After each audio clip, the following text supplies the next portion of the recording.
It was just a whole path of self-discovery. And ever since my documentary, This is Paris, I've really just been on this path.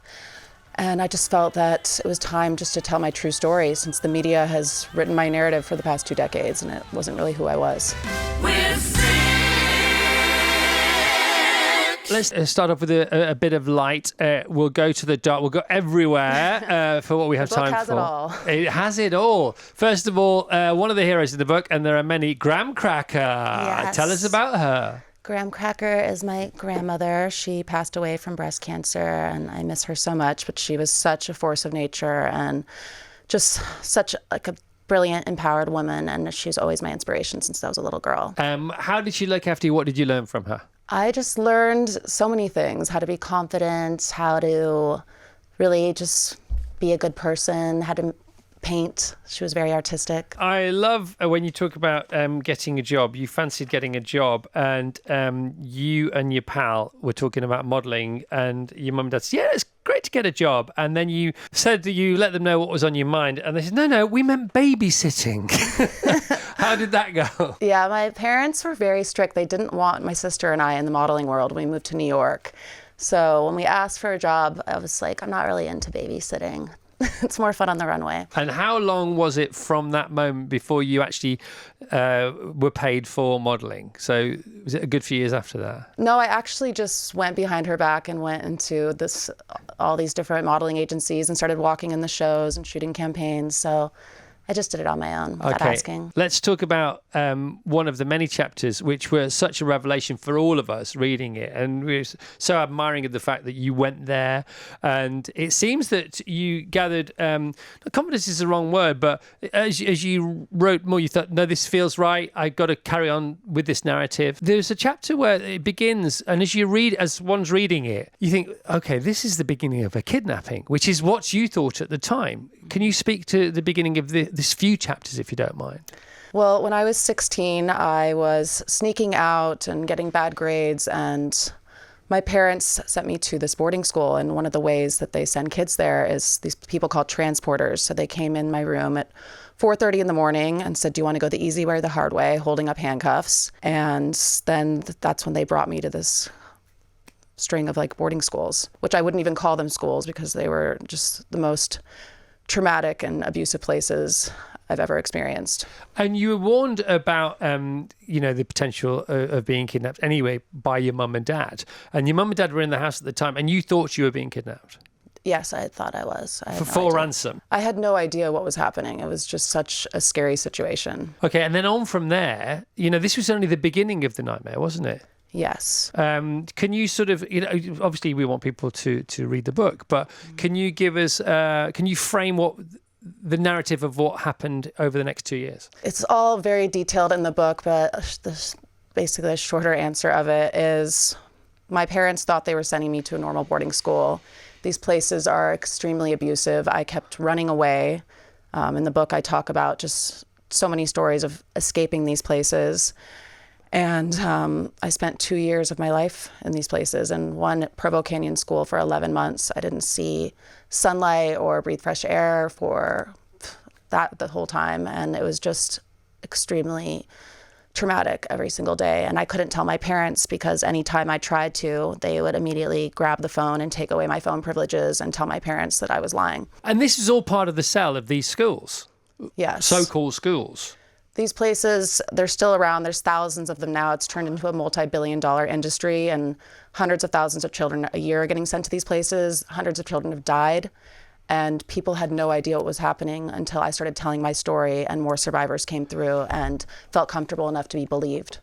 So they're missold to the parents. The parents are sort of pre-brainwashed. Yes. Or gaslit, if you like. They have such deceptive marketing. They have these brochures with smiling kids and rainbows, and it looks like you're going to be riding a horse, and they have no idea what's happening once you get inside there. And it's easy for them to say because they're like, oh, your child is lying to you. They're already getting in trouble. Why would you believe them? You're going to believe an adult that's watching over them. So it's kind of the perfect storm for these people to get away with it. So they missell what's on offer to the mums and the dads or the guardians or whoever's thinking about putting their kids through this crazy process.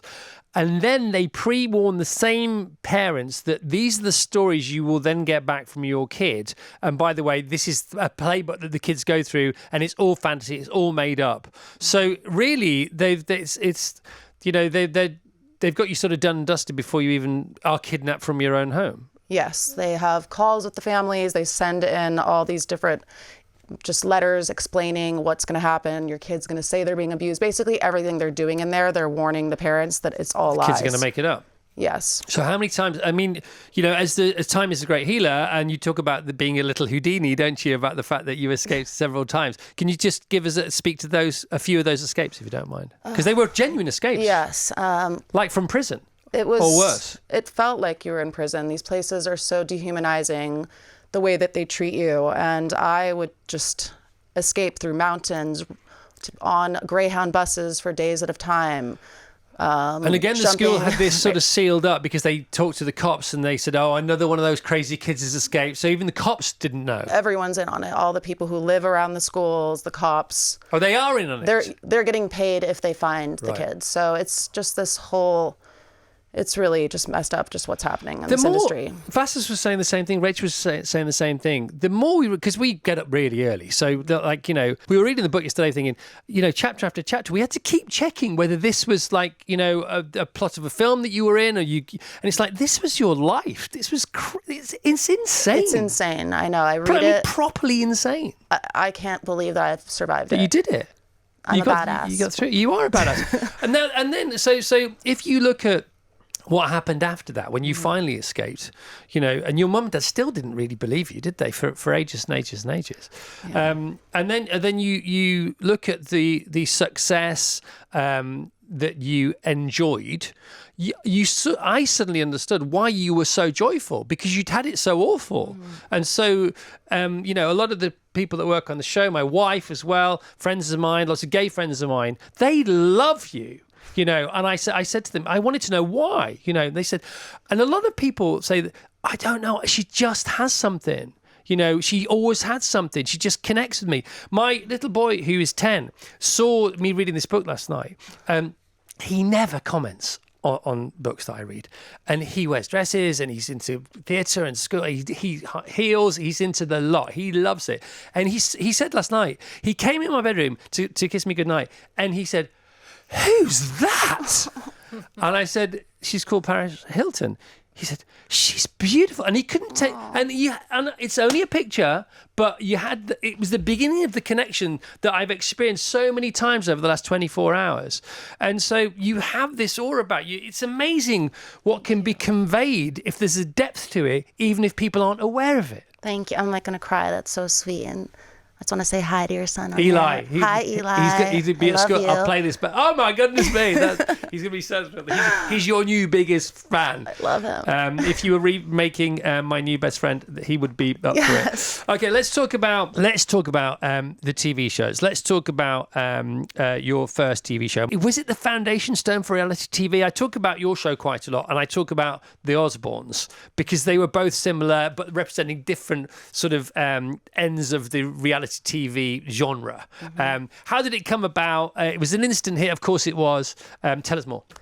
Well, Fox contacted me and said, we want to do a show that's like Green Acres meets Clueless. We want you to play this kind of blonde airhead. Nicole, you be the troublemaker. You guys are going to go. We're not telling you where, but it's going to be in the middle of nowhere, and you guys are going to live the simple life. So this is Nicole Richie? Yes. Okay. And so we had no idea what we were getting into. This was like the beginning of reality television. And they knew about you because of your modeling and because of your partying and things like that? Yes, just I'd been doing shoots with David LaChapelle for Vanity Fair and Vogue, and was all at the runway shows. I was a socialite in New York. How good was he, by the way, David LaChapelle? Oh my God, he's incredible. He's such a legend. Yeah. He's the one I really attribute my career to, because I was working with him since I was 17 years old, and he was just such an inspiration. He was the fire starter for the fire starter. Mm-hmm. Okay, sorry, I interrupted. I love him. Please continue about the show. And we just had to basically continue season after season and playing this character, so the whole world assumed that's who I really was. And there was the initial launch was like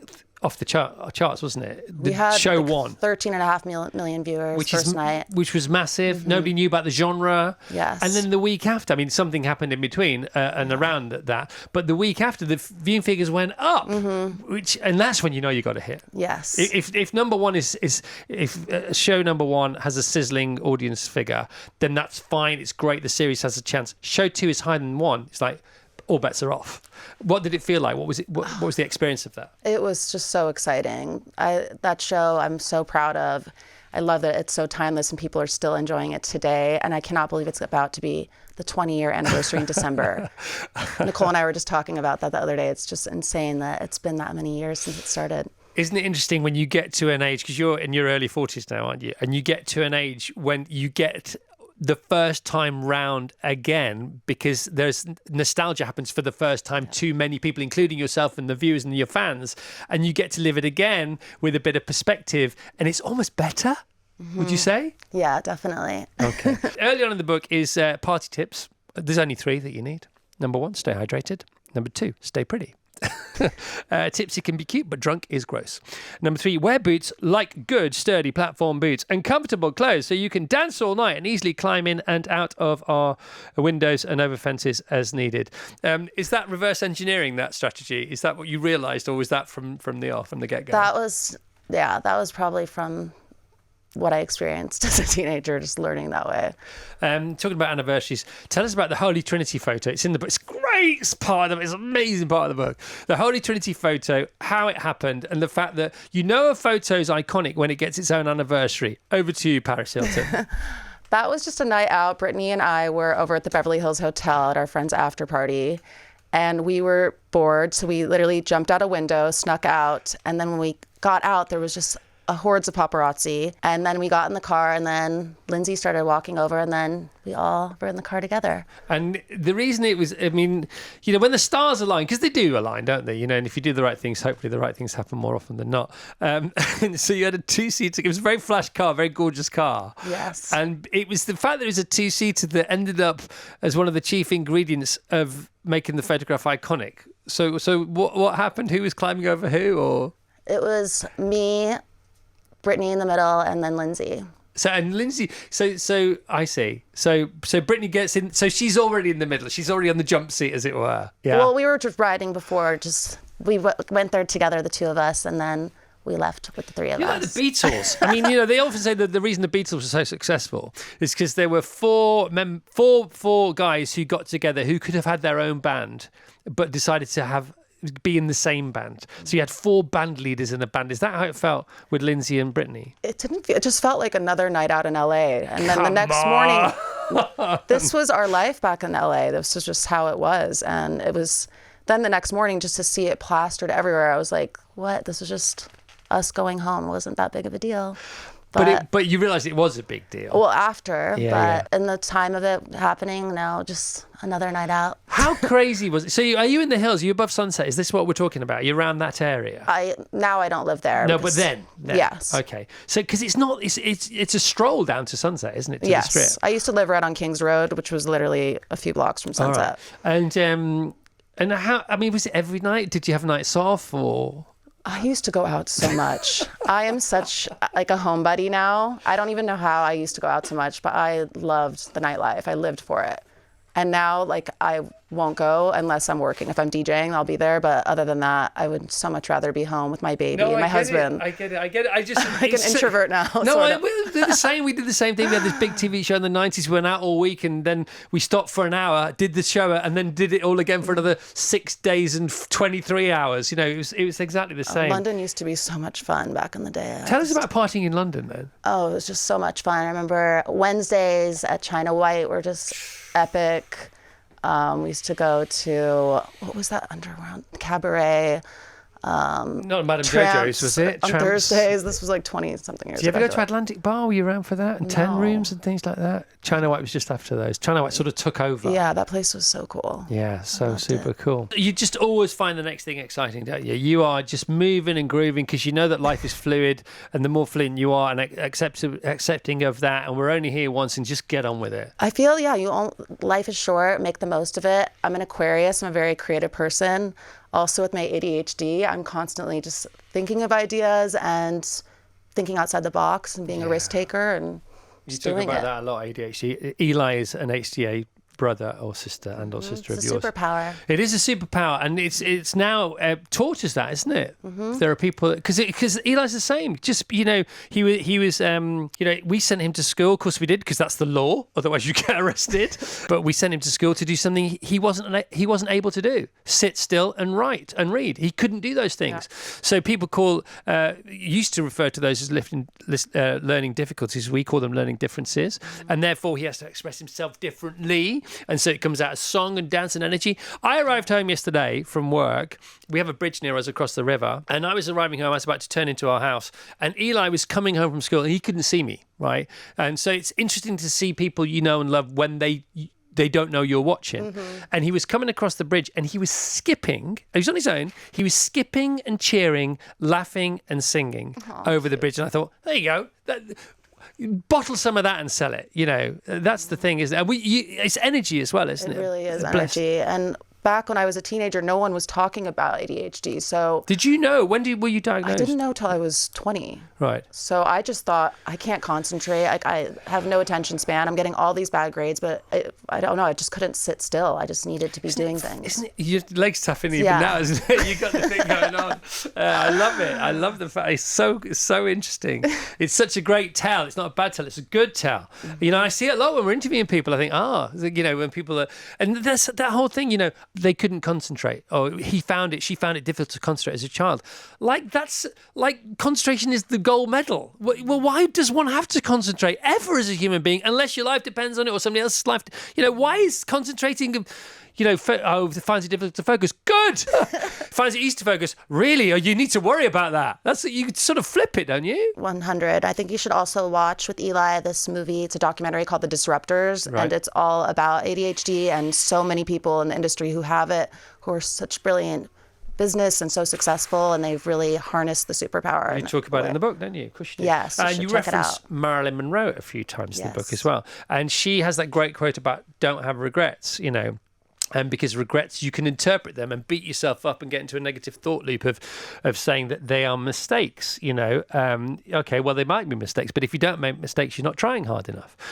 When did you first feel an affinity with Marilyn Monroe? Ever since I was a little girl, I just thought she was so beautiful and had this very sweet innocence about her. And I could tell that there was a lot more to her than what was put out there. Okay, have you learned from her wisdom? I just have learned just how her aura was and her character. And after studying and seeing just so much that she went through, she had a lot of pain inside, and she was playing a character.